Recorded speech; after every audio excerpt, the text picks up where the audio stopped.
Hey guys, it's Easy once again.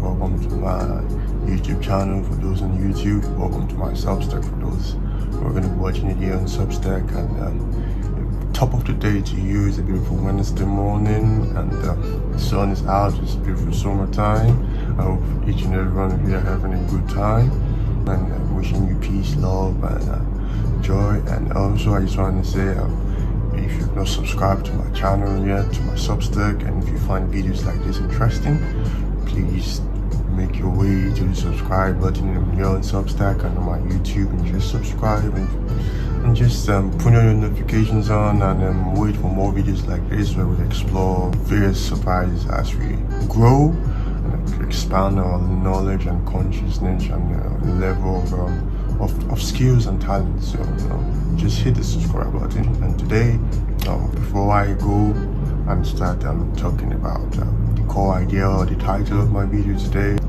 let me just use the concept of God. Like I've always said before, when I talked about using the restroom, I talked about sleeping, I talked about eating, I talked about walking, I talked about how intentionality, even when it comes to the art, making music and everything, the beauty of the intentionality in wanting to do it, that is what draws us closer to the divine in a sense. And that is what I always try to touch about when I give this video, because the concept and the ideology and the knowledge of God has been debated for quite a very long time.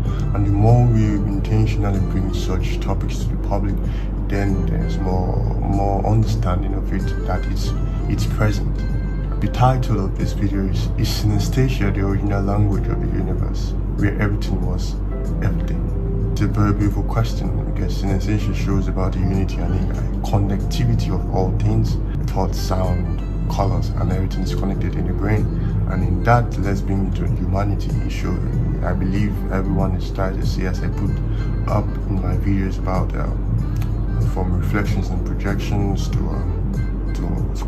quantum synesthesia. In my last video, your thoughts bound by time, showing how all thoughts are connected.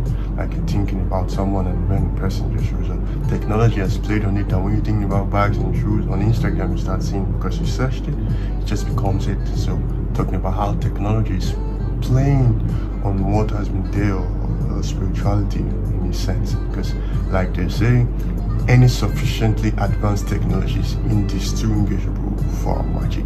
That was what Otto C. Clarke said. And he also said magic is just science we don't understand. And in that, it just shows synesthesia. You could also call it magic. It's easy to call it magic. Before it didn't have a name, you could say, how will I say it? You could be rubbished or seen as something. But now, it's something that is explored, even if it's under researched and it's not talked about much. But now it's starting to have more traction and more recognition. Like I just put with the toddler that had that incident when he saw the extra of a baby, and then he started hearing the sounds of the waves that was showing the connectivity in the brain. It's essentially the original language of the universe, when everything was everything. Start this in a short poem, in a short write-up, in short prose, as I always say. Before there were words, before I separated color from light, before the split of time into now, past and future, maybe there was some kind of primordial unity. The state where perception wasn't fragmented, where sound, light, touch, thoughts all pour from the same source, not just categories, not boundaries, just experience. And this, let me go biblical with this. This, if you read the Bible, you can see in the Bible it said God created man, and in that creation, everything was pure and beautiful, and everything was so beautiful. And then everything got crazy when there was a rebel in heaven, and then there was Lucifer came and said he wanted to exalt his throne above all the thrones. And then when the rebel happened, and then there was a fight, and then could that be what it also means? Because everything connects in a sense. Could that be what it means when that unity of consciousness, in a sense, disintegrated, and then it started having various, like he said, eating from the tree of knowledge of good and evil, right? And then this is the separation we're talking about, when there was no boundaries, right? Because everybody was connected to the divine, and the divine was from whom all blessings flow, the source or the fountain of life, as it is said, where all blessings flow. Is that not what synesthesia is also whispering to us? on this small scale, but that is on the large scale. When I'm talking about the universe, about creation and all that, I'm talking about this on the small scale. Is that not what synesthesia is whispering to us? That underneath all this careful categorization, this is red, this is blue, the truth might be everything is entangled in a sense. Is that not what quantum is telling us about quantum entanglement? Every note has a color, every color hums, every hum carries meaning.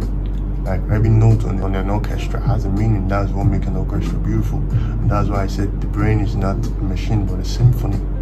And synesthesia might just be the memory of the universe before it knew it was separate. Talking about the brain, I made an example. Like we have, they say that the brain has about 86 neurons and gillias, in a sense, motors and sensory going up and down, all firing. And we are just 8 billion people in this world, so we have times 10 in our brain. Just imagine each is just one person, and in that connectivity, when you meet, you unlock that connectivity. That was the hypothesis I put about, and that could very well be where everything was everything. Children draw sounds, they feel emotions as weather, they believe the sun can smile, and time has a flavor. I've talked about time in a sense when in my collab I had. Time is something that everything happens in time. Time is a very special entity because time is the only thing constant that has been there. Time is what splits everything in a sense. Time is constant. Time and consciousness are indistinguishable in a sense. We often grow out of it, like you said, but what if it wasn't maturity? What if that was closer to the truth? A truth that evolution trimmed down for efficiency. A truth that still lives quietly in the minds of poets, mystics, cynics, and sometimes in also over a brief moment. Like when a piece of music brings tears and you don't know why, or when the color of something makes you feel like you've been here before. From unity to division and back again.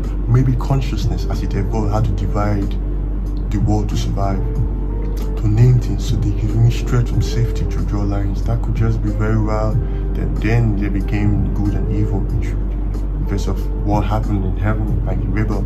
And I believe everyone has been listening to the recent events about talking about UAPs and UFOs.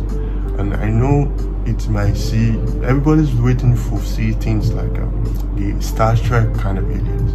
And as someone said, Cat Williams said in a document, in a commentary, he said, the moment man went to the moon and put himself on the moon, then we became aliens. That shows alien.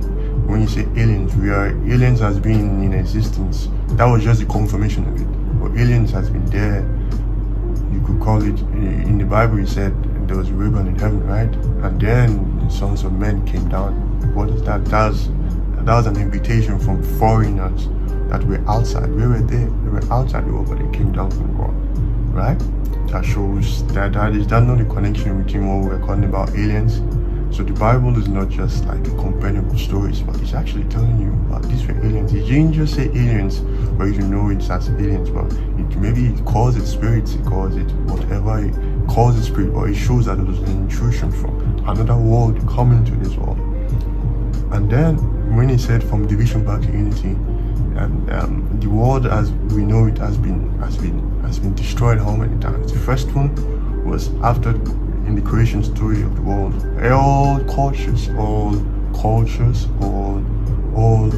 great civilization have everyone has their creation story, from the Mesopotamians to African creation story, to even the Indus Valley. All civilizations that sprang up during the rebuilding or the restart of civilization, all of them have their creation stories. So there shows as a creation. Science might say it's something different about a single cell parameter, but how did the cell come into existence? Okay, let's call that cell itself consciousness, and let's call that itself God. And then it was from that one that split into, that was a division that happened. And then from division again, back again to unity, as now we are seeing that we are now getting to realize that we are not as separate as we think.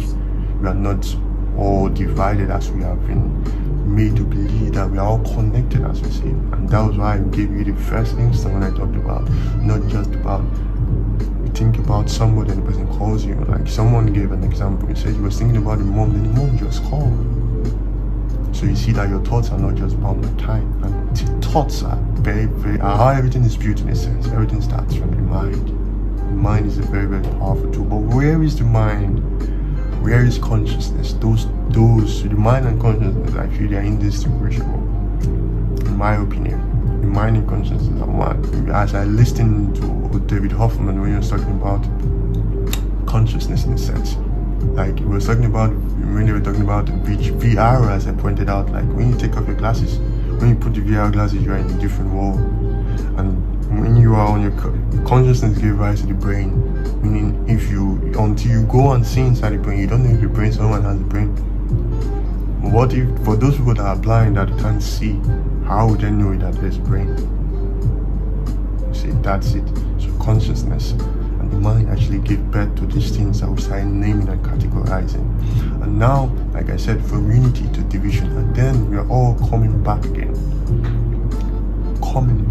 That unity, that primordial unity is what consciousness is crying for. But that, you can call it the heavenly Jerusalem on earth, you can call it the end of the world, or what the Bible, the eternity, the fountain of life, as Jesus Christ said, he that drink of him will never test again. The primordial unity, everything is coming back to one. Jesus Christ pointed out, Jesus Christ said it came to fulfill the scripture, not to destroy. And he said, when they asked him, as he said, when I was sick, you came to me. When you healed me.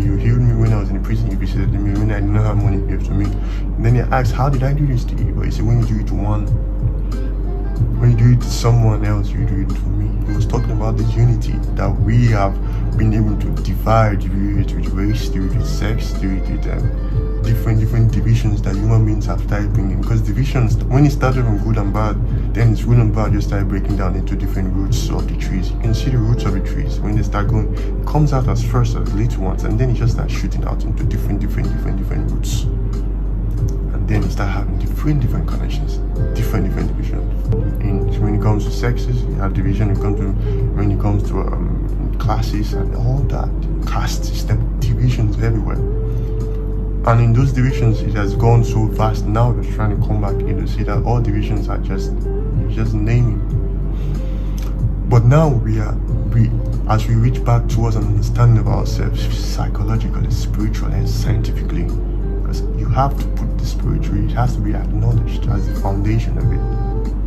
Then psychologically and scientific, which is the physical, and then the mental, that's psychological, where I believe is the soul. The body is made up of the soul, the spirit, and the body. The body keeps in contact with this world, the soul keeps in contact with the spirit realm, and then with the physical. And philosophically, it's just a branch of what the division has called. And then the spirit keeps up with the spirit only. And that is what I just want to put out. And then back to unity, back to the idea that the universe is not made of things but of relationship, not matter, but music. Music is so beautiful. When you listen to a good music, you get moved. Not just why do you cry when you listen to good music? Why do you feel moved when you listen to music? And in that symphony, synesthesia is not an error, it's an echo of the harmony. So is it? Yes, or at least maybe synesthesia is the original language, a forgotten tongue where light, sound, emotions, and memory were all just different dialects of the same truth. Everything pointing to the same source, where everything was everything, because everything is still. In all the divisions, everything is still centered on the same thing. It's just the most of us have forgotten to listen. I read something God read about resource exploitation, and we not taking care of the universe or the earth as itself, as we are the ones put to guard the earth, as it was said in the Bible, not just to exploit it or to rape the earth, as it is to say, or to take advantage of it, but to use it and to care for it in a sense. But we not caring for it. Earth, we might think we're destroying the earth, but when it comes to nature versus nurture, nature will always win, and that's what we are seeing with the tornadoes now, we're seeing with the earthquake. As brilliant as all our science is, what could they do about nature? As brilliant as all the scientists is, as what they are able to make earthquake device, to know when earthquake is coming, to know when tornado is going to hit, to know when a tsunami is coming. But what could they do? They could not stop it. When nature gets wants to show it's the boss, it shows it's the boss in a sense. Not even we as being the most brilliant and the most intelligent humans on earth can even be able to stop it. So when it comes to nature versus nurture, nature always wins. So we should nurture nature so that nature treats us and nurtures us properly, in a sense. And in that, when I talked about the primordial unity before the division, and then the world has been said to be destroyed and all. Let's say the first time was the first rebel, when God and Lucifer had a fight, and then he came to heaven and then destroyed the world. And then that was probably the Ice Age, because the spirit of the world has to move, because it was darkness, everything was frozen. And then there was darkness upon the face of the deep, and the spirit of the Lord moved. And then the building of civilization again. And then the second one was Noah time, when it was flooded with water. So many stories that have not been said. Like we talked about Atlantis, we talked about Lemura. Could they be something Graham Hancock said that is very interesting for me, and I believe we have to learn, is that when you talk about development, the most developed part of the world are in like, let's say, San Francisco, and then you have a deluge like what happened to Sodom and Gomorrah, just wipe it out. Or Silicon Valley, or all those places where there's high level of technology, and then it just wipes it out. And then when it wipes it out, and then you see those people coming again, people that survived, coming to teach people that live, let's say, in somewhere in Africa or somewhere in South America, coming to teach them again. This is civilization, this is what we are doing. And then you are telling them stories orally, because maybe you are telling them and then you are teaching them how to write. So this is it. Could there be what we are heading to again? Is that what humanity is all about? That we just keep on destroying ourselves? Atlantis is said to be destroyed because they forgot there was no emotions, there was just technology. Could it be these stories were not just stories but real happening?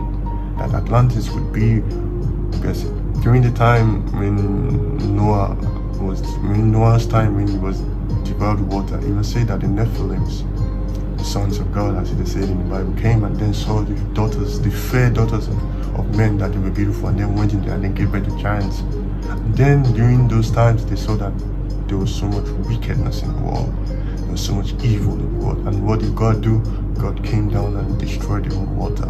And if he pained him, like, why did I create man and destroy them? Could it be those why the Neanderthals were destroyed?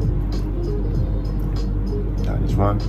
Then the first one being, let's say the Neanderthals and all those times were part of Atlantis, and then part of Atlantis.